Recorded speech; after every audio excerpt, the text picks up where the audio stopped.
One more thing, young man. Always remember, the art of good business is being a good middleman. Middleman. Damn, killer. It's so good. In June of 2021, 5-year-old Summer Wells vanished from her family's property in rural Tennessee. What followed was not simply a missing child investigation, but the exposure of an entire ecosystem surrounding the people closest to her. The deeper researchers looked into the social circles orbiting the Wells family, the more the case began resembling less of an isolated tragedy and more of a window into overlapping networks of addiction, criminal association, unstable alliances, and hidden power structures operating beneath the surface of Appalachia. At the center were Summer's parents, Don Wells and Candace Bly, whose interviews, timelines, contradictions, and associations have been analyzed for years by independent investigators. Around them existed a rotating cast of individuals connected through drugs, probation systems, domestic instability, rumors of trafficking, and long-standing personal loyalties. One of the most discussed figures in that orbit is Fred, a man repeatedly appearing at critical moments surrounding both Don and Candace. Fred lived at the end of the Ben Hill Holler. According to statements discussed publicly, when Summer was first discovered missing, one of the first places Candace allegedly went was Fred's property. Later, after law enforcement activity settled down, Don himself reportedly went directly to Fred's as well. In criminal psychology and addiction environments, repeated movement toward a specific person during crisis often indicates more than friendship. It can suggest that the individual functions as a stabilizing node within the network, someone trusted with information, protection, guidance, or logistical support. Then recently there was another interesting statement that stood out. Well, when he came and was wanting me to go to Knoxville and try to negotiate a deal with his dealer. Yep.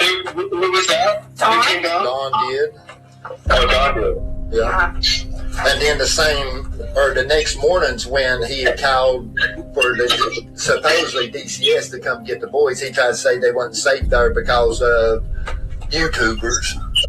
Yeah, he come 4 or 5 times that night. And he even destroyed the phone he had that night, got rid of it, or that's what he said, because he was trying to get rid of mine because he thought the law enforcement heard what him talking to me about wanting me to go with him to Knoxville to negotiate a deal and stuff with him.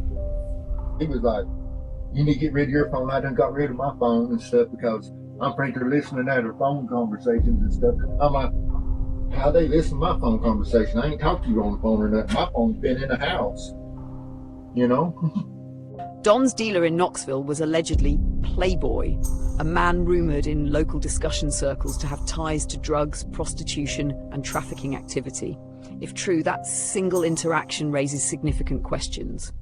Street negotiations are not casual social visits. Bringing another person into a sensitive meeting implies utility and trust. One would never take a stranger or an outsider in negotiations involving debt, conflict, leverage with dangerous individuals unless that person already belongs to the ecosystem in some meaningful way. Don once said the TBI was accusing him of selling his daughter for drugs. So again, why Fred? The possibilities become difficult to ignore. Either Fred possessed social credibility within that environment, had direct or indirect familiarity with Knoxville networks, functioned as a protector or mediator type, or was considered someone whose presence carried weight during volatile interactions. Drug culture operates heavily through relational trust systems. Names open doors, histories matter, shared silence matters even more. It had only been weeks since Summer Wells was reported missing. Don asking Fred to help him negotiate with his dealer in Knoxville is an anomaly in the investigation, and soon we will string together other anomalies that are just too eerie to simply overlook. Like the time a witness came forward to tell the story about the Knoxville scene, and Don in those months after asking Fred to negotiate with his dealer, and this is where the story begins to take shape. The witness told the story of a young woman referred to only as Ruby, allegedly became trapped in a drug and prostitution operation on the outskirts of Knoxville after being brought there by another dancer named Diamond. The account comes from a phone conversation between two people discussing what Ruby privately told one of them about her experiences.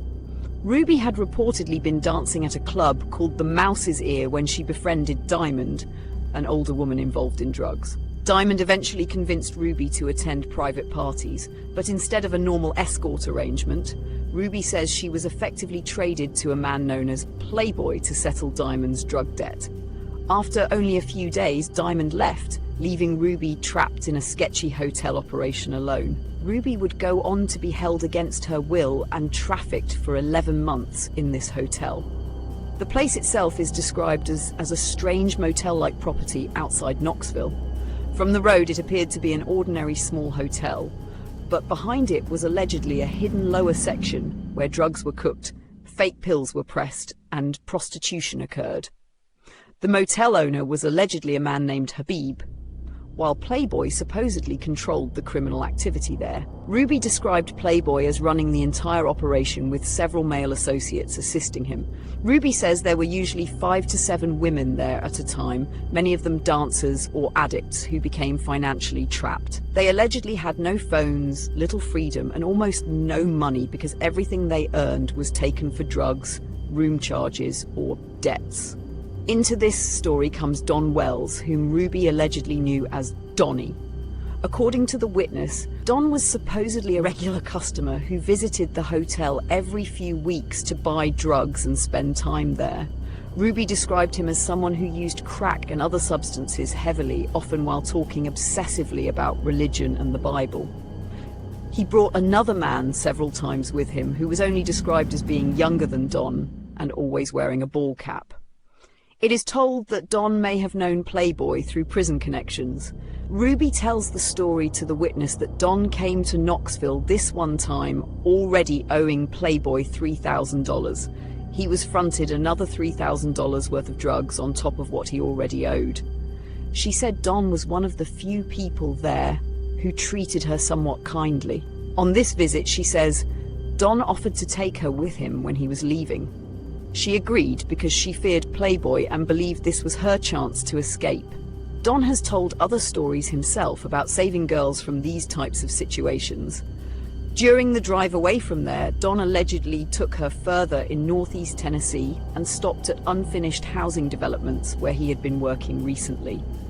Ruby claimed he used drugs there for several hours before continuing toward upper East Tennessee. During the drive, Don proposed to Ruby that her and the girls should kill Playboy. And Ruby said, "No, I don't want to go to prison for the rest of my life." And Don replied, "No face, no case," and proceeded to instruct her to drop him off in a sewer. Ruby reportedly stated that Don never directly mentioned Summer Wells at all. Not only had Don rescued Ruby, he also was in debt to Playboy now in a much bigger way than when he arrived. In Playboy's world, Ruby was property tied to debt. She had originally been exchanged to cover Diamond's debt, and over time she herself had become one of Playboy's working girls, generating money for the operation. By taking Ruby away, Don was effectively removing one of Playboy's assets while simultaneously owing Playboy money himself. Don understood exactly how dangerous that was. During the drive, Ruby said Don repeatedly worried about Playboy finding out he had taken her. He allegedly kept saying Playboy would be angry if he learned Ruby had been taken out of there. Ruby herself was terrified the entire trip because she believed Don might suddenly panic, turn the car around and return her to Playboy. So the drive carries this tension through the whole story. Don owing debt to a dangerous man while simultaneously driving away with one of that man's girls. Eventually Don dropped Ruby off near family and she was never returned to Playboy again. It is said that Diamond would go on to later overdose but survived. If even portions of Ruby's account are accurate, then both Diamond and Ruby become extremely important witnesses who could potentially clarify whether this was simply a hidden drug and prostitution operation or something much darker. According to the story, Diamond was allegedly the bridge into Playboy's world, the person who introduced girls to the motel environment and, in Ruby's belief, traded her away to settle a drug debt. Ruby, meanwhile, allegedly spent nearly a year inside the operation and described a system built on addiction, coercion, debt, violence, and fear. She also placed Don Wells inside that environment repeatedly as a regular customer who allegedly owed Playboy money himself. What makes the story even stranger is that only weeks after Summer Wells disappeared, Don allegedly asked neighbor Fred Hill to accompany him to Knoxville to help negotiate with Playboy over drug debt. Years later, Fred would reportedly be placed by the Tennessee Bureau of Investigation into a Knoxville halfway house alongside one of Playboy's alleged associates, a man who would later reportedly claim that Playboy still had Summer Wells and that her father continued visiting her. Those claims remain entirely unverified, but if investigators ever considered any portion of this network credible, then properly interviewing Diamond and Ruby, separating rumor from first-hand observation, establishing timelines, identifying locations, vehicles, associates, and verifying whether Playboy or the motel even existed as described, would become critical.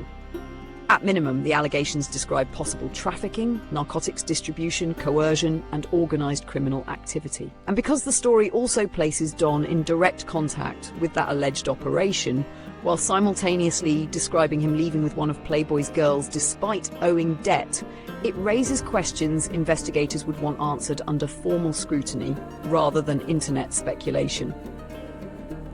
Knoxville trip, Knoxville trip, Knoxville trip, bring the dope back, have more money, take your kid with you to the Knoxville trips over the weekend, trap them in the car while you bang prostitutes and bring the dope back to the fucking holler and disperse it. Did Jody Sue have a bad reputation? For being a whore. Oh, really? Would she sell herself? Like, you mean literally a whore, or Nasty whore. like making money? Yeah, she used to work at Bottom's Up. Oh, isn't that a stripper place? Mm-hmm. Okay, but she actually used to sell herself? Mm-hmm. While I was there to be a service to Don and his family, Don thought it would be better to run off and smoke crack the whole time I was gone.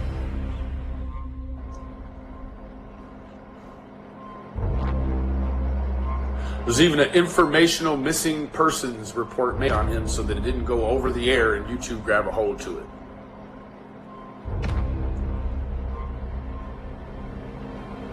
Then I left, came home, and on the 22nd, this fool ran off again and was gone. He spent Christmas out there smoking crack, running around with hookers and shit. Coming back with lipstick and panties in the car and shit. Coming home cracked out of his fucking mind. We all know that Summer Wells went missing, and if you accept what the TBI tells you, it was in the early afternoon. The last time that anybody outside of her family, and when I mean that, is anybody that lives on 110 Ben Hill Road, that had seen her or seen them with her, was true.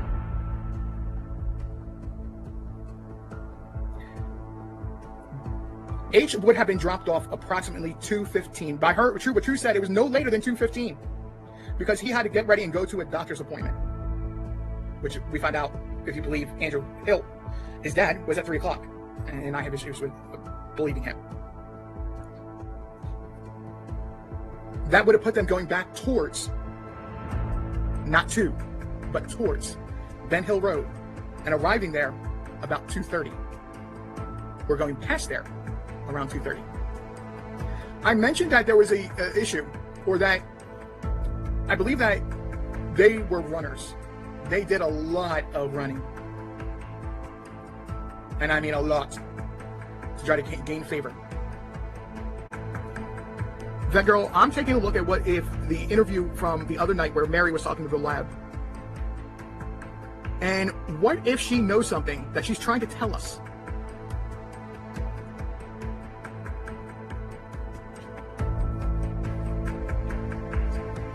What if she knows that Summer's alive, and that a despicable act of her father selling her happened?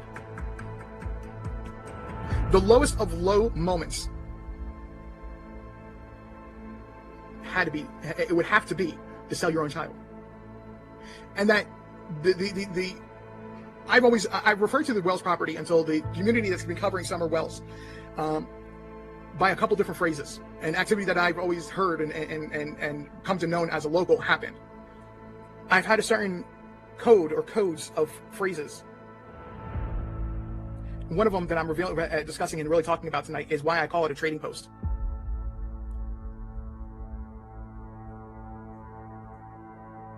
In fact, you're right, it is on the news all the time. But how does it affect 110 Ben Hill Road? Drugs were trafficked through Ben Hill Road. There's a reason why Don says he knows who Playboy is.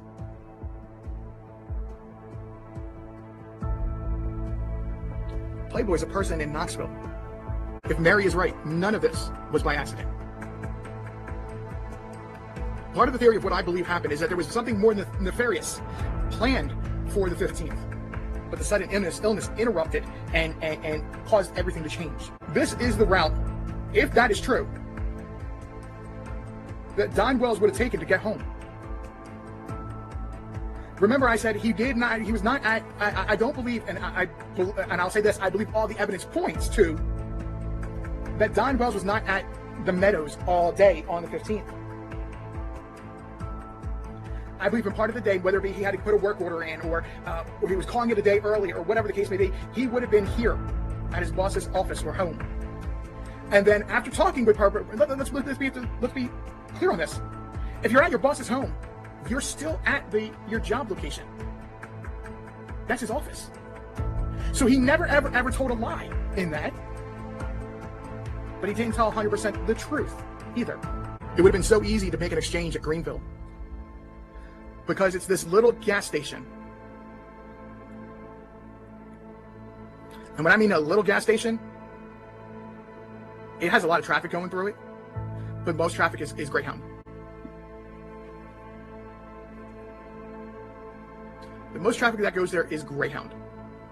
You have an Ingles grocery store that is right next door, that has its own gas station, that more people would go to than this gas station, this convenience store.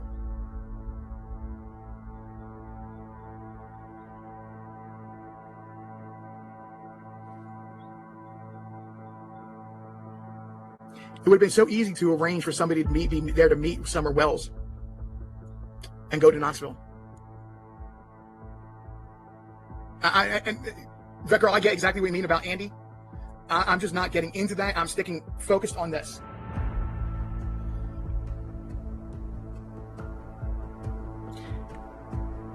It would have been so easy to have somebody meet Summer and take Summer to Knoxville from Greenville if Greyhound was used. Or even if they just did a car-to-car exchange at this point.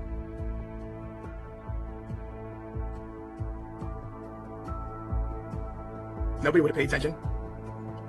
Timed it right for a bus to be arriving. I showed them that I don't need to fucking sell my fucking daughter to buy dope. I got plenty of money in my bank account. Mommy, that's so stupid. Stop it. Well, that's what I showed them. They pissed me off. People piss you off if you go out and do stupid shit. It doesn't make any sense to me. Well, I get that, but they was the ones talking stupid first. That's Charlie. They told me that they had information that I traded my daughter to a drug dealer for fucking dope. So I showed them different. I'm sorry. Well, I don't know if they really had information. They'll lie to you, remember, they'll lie. Exactly. That's what they did. And then they lie, told and me. they probably are tracking you. They probably have trackers on every vehicle you own. I mean, I'm just saying. Okay, but you know what happened after that? They called me into their office in Johnson City, CBI office. They said, don't do that again. I said, cool. They said, we made peace with that day. I said, please don't arrest me. I fucked up. I get that. But damn, y'all pissed me off. We made peace. They told me what they did. I told them what they knew already. I had 5 TBI agents follow me around. That on separate occasions, Don Wells and Jody Sue's boyfriend, Andrew Bernard, would run off at night and be gone 3 to 4 days. According to Jody Sue, Don Wells would put his vehicle in neutral and sneak off the property and go to Knoxville. Check it out. He would just sneak off in the night, and then I'd know by the next morning, Candace would be like, hey, did you hear Don leave? I'm like, yep. And we'd know that he would be gone. You know, it's just like Monster, he had his patterns too. And so in that way, we knew when each were doing their runoffs or whatever it was, you know, but yeah. Okay. But they were pretty open about it, plus everybody around the area knew. When she went missing, they usually won't talk to nobody. They'd stay up on the hill and stuff. But as soon as she went missing, they didn't leave that road down there. They stayed down there for 3 days, day and night. And they're trying to hear everything that's being said. I mean, it just made me feel like it was paranoid. Yeah. She doesn't want anybody to speak. The 4th day, he takes off to Knoxville and don't come back for over a month. And they get a restraining order against each other and everything. Murders, overdoses, fires, assaults. Police records obtained by 10 News show all of these criminal activities are taking place in some of Knoxville's motels.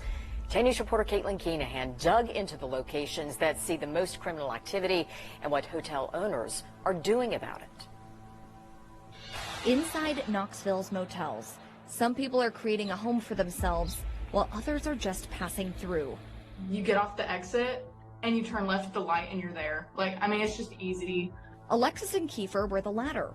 Motel 6 off Cedar Bluff exit was their meetup spot at just $60 a night. I mean, obviously we stayed there a couple times, so it couldn't have been that bad, but that's not somewhere I would want to go all the time. It looked good online, 3-star reviews. But what they didn't know is this motel has the most calls for service for Knoxville police in the city. We felt comfortable, like once we were kind of like in the room, but outside of that, it just was like you had to be like aware, on guard. That's not somewhere you want to hang out by yourself. Over the past 5 years, this Motel 6 had more than 1,000 calls for service. Those calls range from suspicious people to assaults, fires, and overdoses.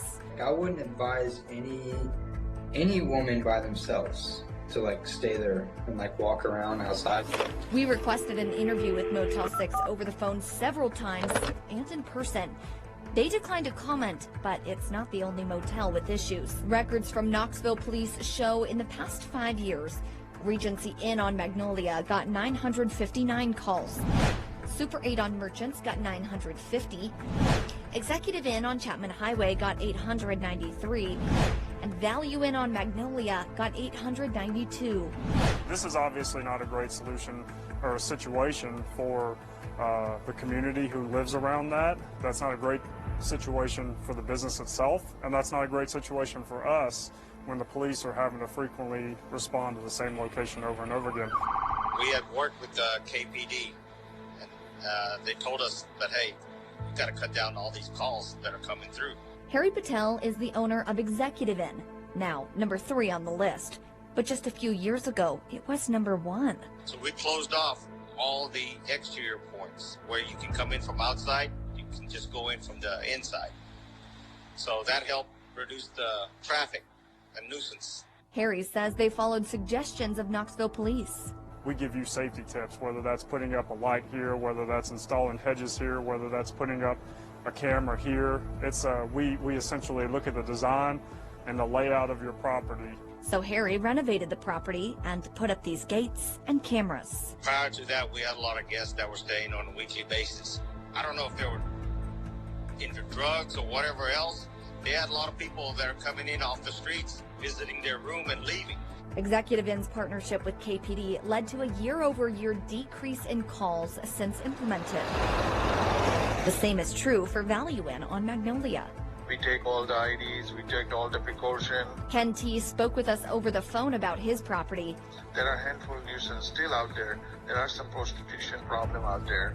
But we know those people and we just don't rent them. I mean, I'd love it where we didn't have that kind of clients, but where are these people to go? KPD says they don't want the owners to have to turn away clientele.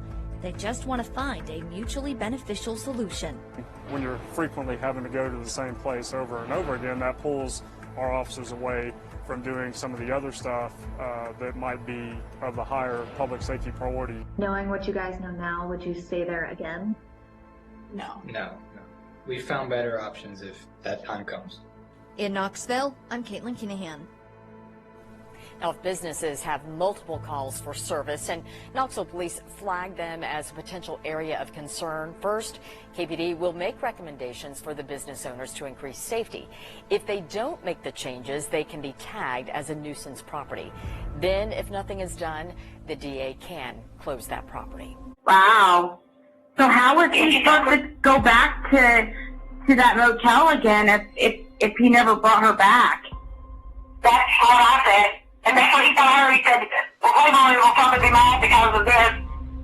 If he comes out, I'll take you out of there. Do you know if the guy that came with Dawn was the same person each time? Yeah, she said it was always the same guy. She didn't say whether... She didn't know his name, but she said she really never knew his name, really. She didn't know, she didn't describe him in any way. I mean, she said there was a younger guy. He was younger than Dawn. Or Donnie, if she called him. So... And one reason she learned Donnie's name is because he was a regular, you know what I'm saying? Yeah. She said they didn't have, a lot of drugs running in and out of there, so there wasn't a lot of traffic that they would be delivering to other people to, just spend up there.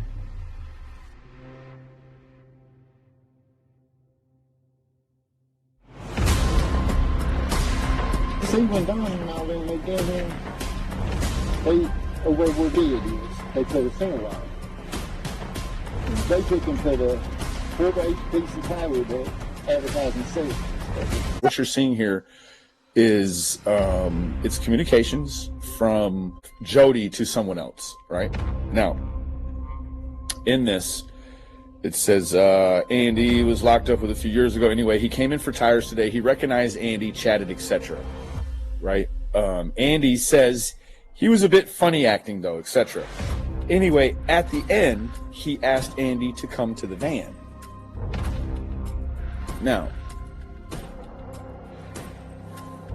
maybe Andy didn't work on the van, someone else did, and that another technician worked the tire, and then he saw Andy and he invited Andy over, and so Andy never actually had any contact with that van up until the point that Stoney was asked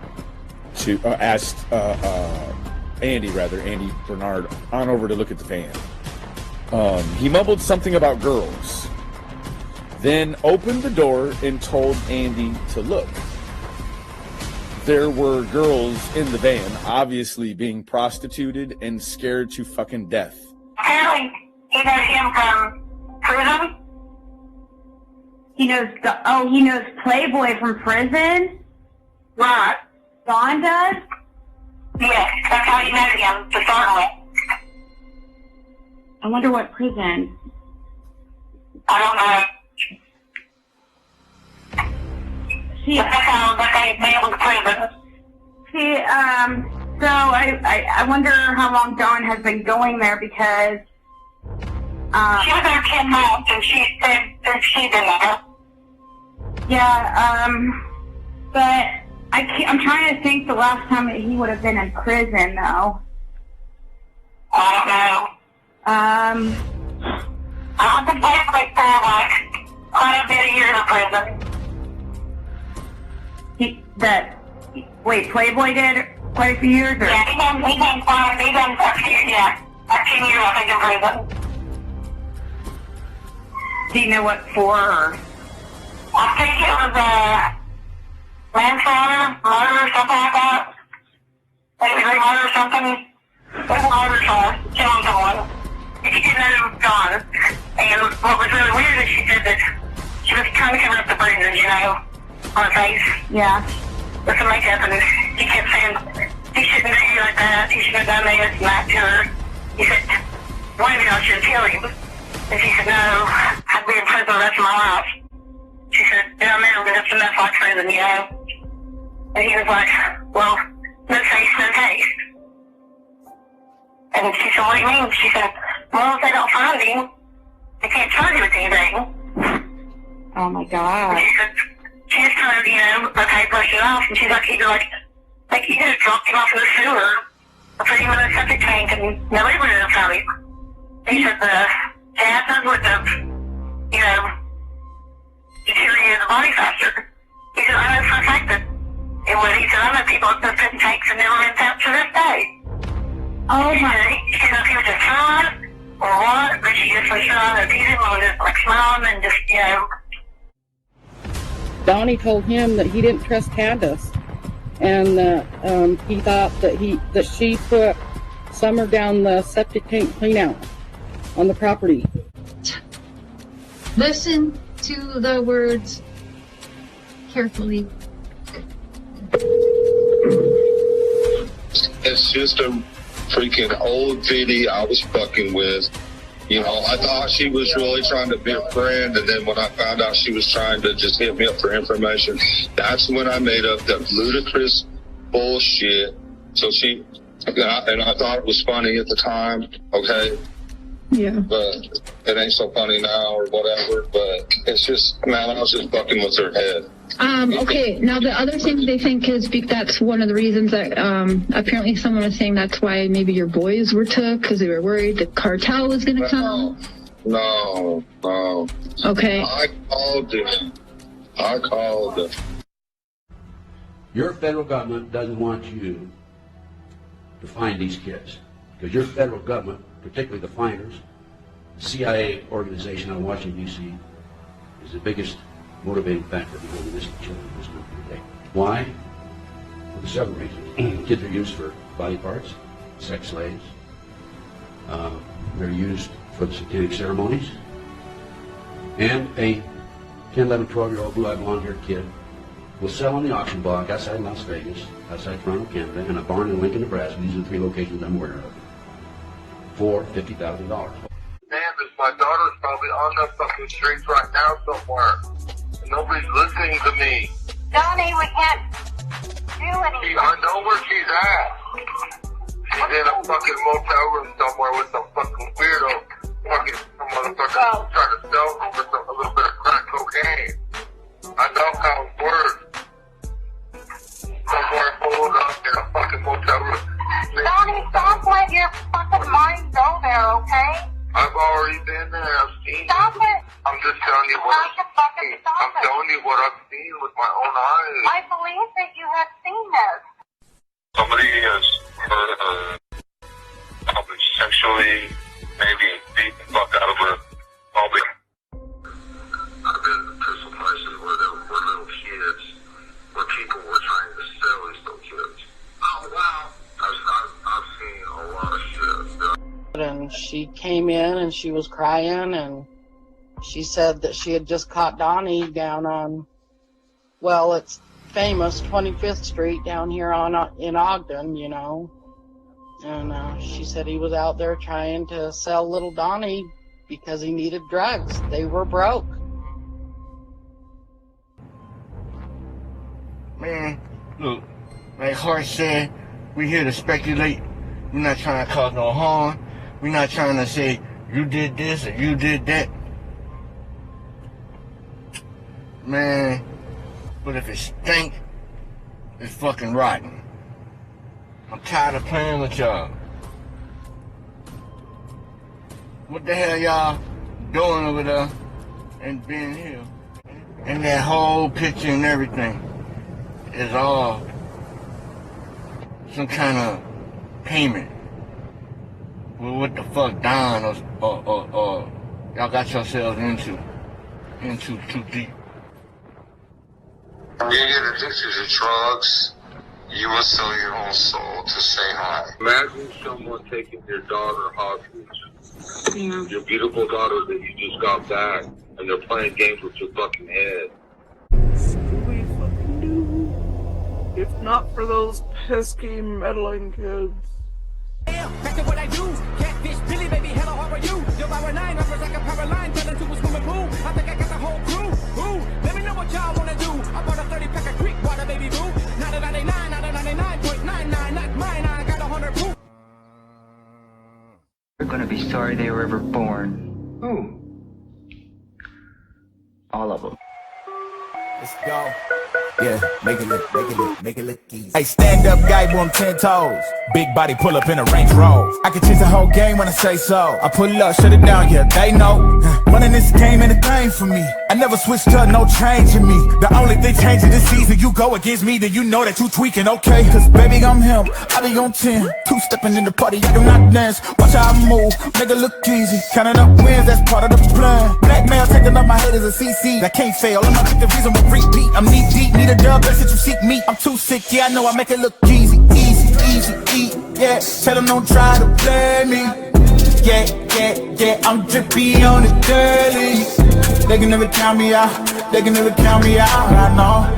They can never count me out, they can never count me out, I know. I make it look easy, make it look easy. I know I make it look easy, make it look easy. I know I make it look easy, too smooth, I make it look easy. I know we make it look easy, make it look. There's a formula to it, a very simple formula. Everybody's a suspect. Break down my walls, but I will rise again. 'Cause I stand tall in my environment. How could I ever close my eyes and stay silent since they try to take me down with their violence?